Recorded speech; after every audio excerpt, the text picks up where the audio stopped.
Poetry is a powerful art form that touches our souls.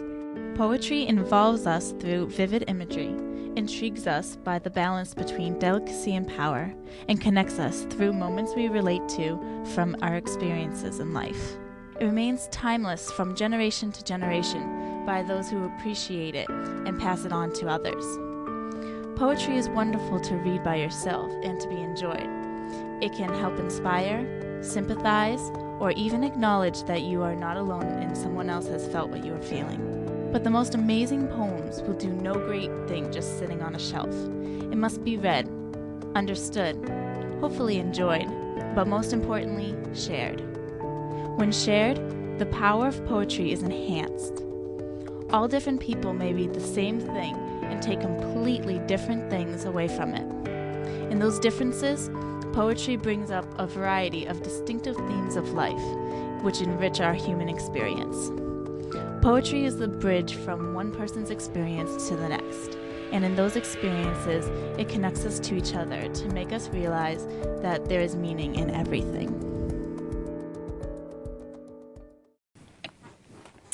On the Grasshopper and Cricket by John Keats. The poetry of earth is never dead. When all the birds are faint with the hot sun and hide in cooling trees, a voice will run from hedge to hedge about the new-mown mead.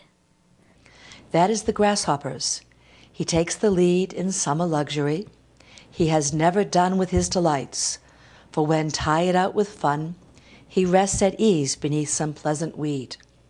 The poetry of earth is ceasing never. On a lone winter evening, when the frost has wrought a silence, from the stove there shrills the cricket's song, in warmth increasing ever, and seems to one in drowsiness half lost, the grasshoppers among some grassy hills.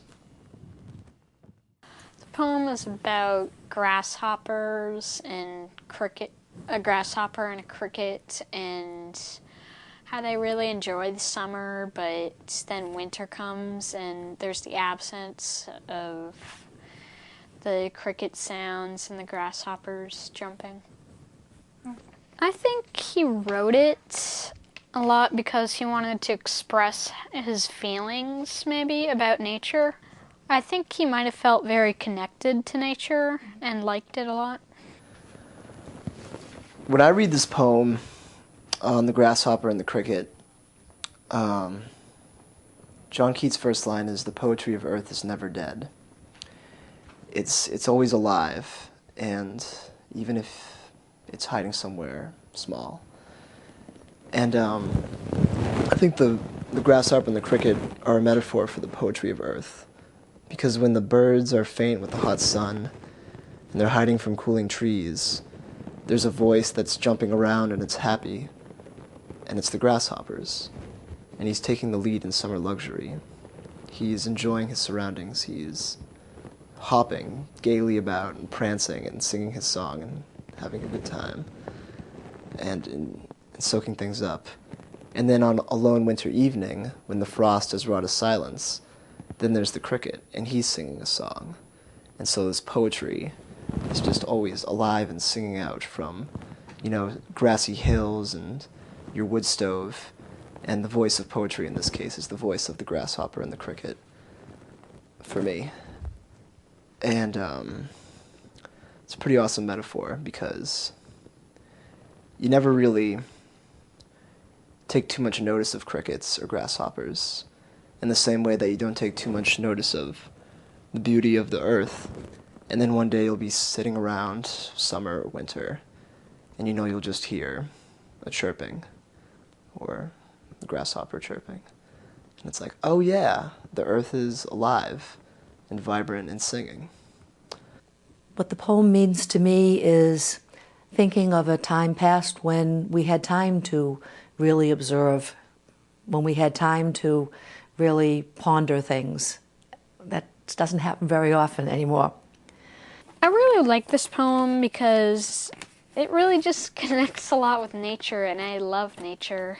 And I also like it because it's got a way with the words that just sounds really cool. Poetry is a beautiful combination of sound and ideas. It has infinite variations. After reading a couple times, I think I began to feel more of what the author was getting at. The first time it was a nice poem, but second, third, and fourth, it was really meaning to me. Poetry for me is not an easy thing. If it's a very simple rhyming poem, I really get it.